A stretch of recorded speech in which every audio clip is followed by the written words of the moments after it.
Olá, crianças! Hoje, na aula de língua portuguesa, falaremos um pouquinho sobre pontuação, tá? E vamos realizar as atividades das páginas 15 a 18. Então, eu vou falar um pouquinho para vocês de como empregar, né, o uso de alguns sinais.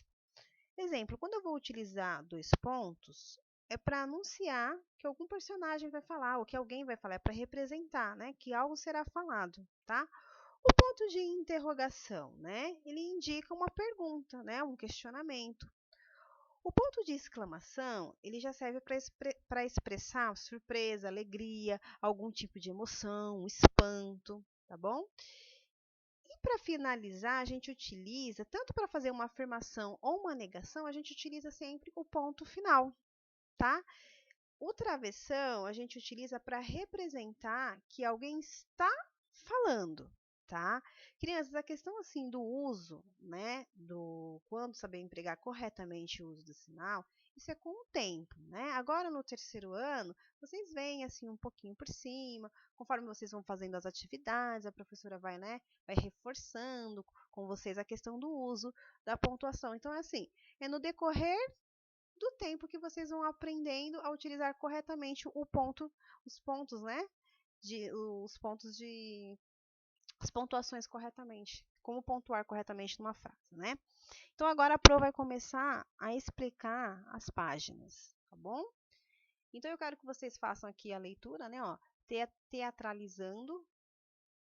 O rato do campo perguntou: "O que é isso? Que vida é essa?" O rato da cidade respondeu: "Você é muito medroso.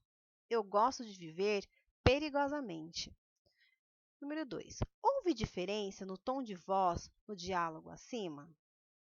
3. A pontuação foi a mesma no final das frases? Em todos os finais de frase, crianças, foi utilizado a mesma pontuação? 4. A pontuação utilizada no final da frase indica a intenção de quem fala e ajuda quem lê a entender o texto, né? E aqui eles falam um pouquinho sobre cada ponto, né? Ó, o ponto final é usado para indicar o fim de uma frase declarativa, afirmativa ou negativa. Exemplo: o rato do campo visitou o rato da cidade. Então, assim, é uma afirmação, né? Está falando, né, o que ocorreu. O rato do campo não gostou de viver na cidade, né? Então, aqui, ó, tem o não, né? Negativo, mas tem um ponto final para encerrar a frase. O ponto de interrogação é usado para indicar o fim de uma frase interrogativa, isto é, de uma pergunta. O que é isso? Então, assim, o ponto de interrogação, o ponto final, né? Esses pontinhos aí, vocês já até que estão um pouquinho mais familiarizado. O ponto de exclamação, ele parece muito assim nas historinhas de HQ, né? Nos gibi.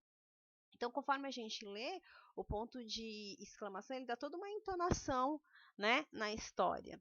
Ele é usado para indicar o fim de uma frase exclamativa, né, aquilo que foi falado, que pode exprimir sentimento, sensações e emoções, como admiração, alegria, espanto, medo, raiva, entre outros, né, crianças? Exemplo: que comida apetitosa! 5. Enumere de acordo com o nome da pontuação adequada. Ó, para anunciar que a personagem vai falar. O que eu utilizo? Ponto final, interrogação, exclamação ou dois pontos? Para indicar uma pergunta, para expressar surpresa ou alegria, para finalizar uma afirmação ou uma negação. E aí vocês vão colocar os números de acordo com a definição correta, ok?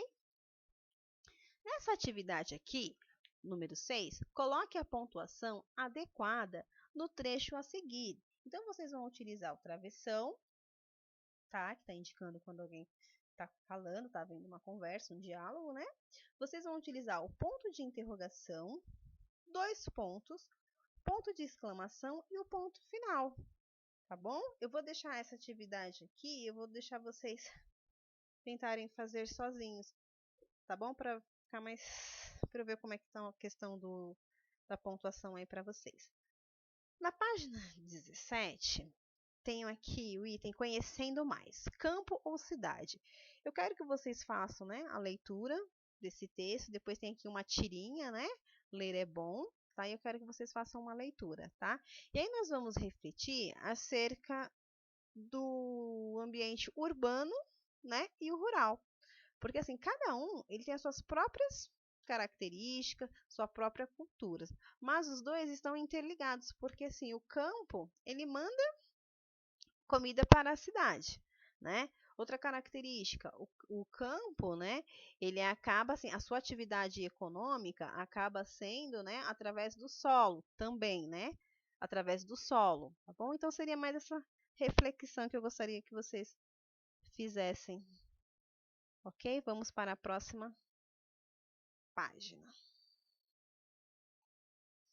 Bom, aqui na página 18, vocês vão precisar ir lá na página 79 e pegar um material de apoio, tá? Porque aí vocês vão ter que completar aqui o cenário. Vocês vão fazer uma atividade de recorte e colagem. E aí vocês vão, né, montar o cenário de acordo com as características, o que tem no campo e o que tem na cidade, tá bom? É só isso.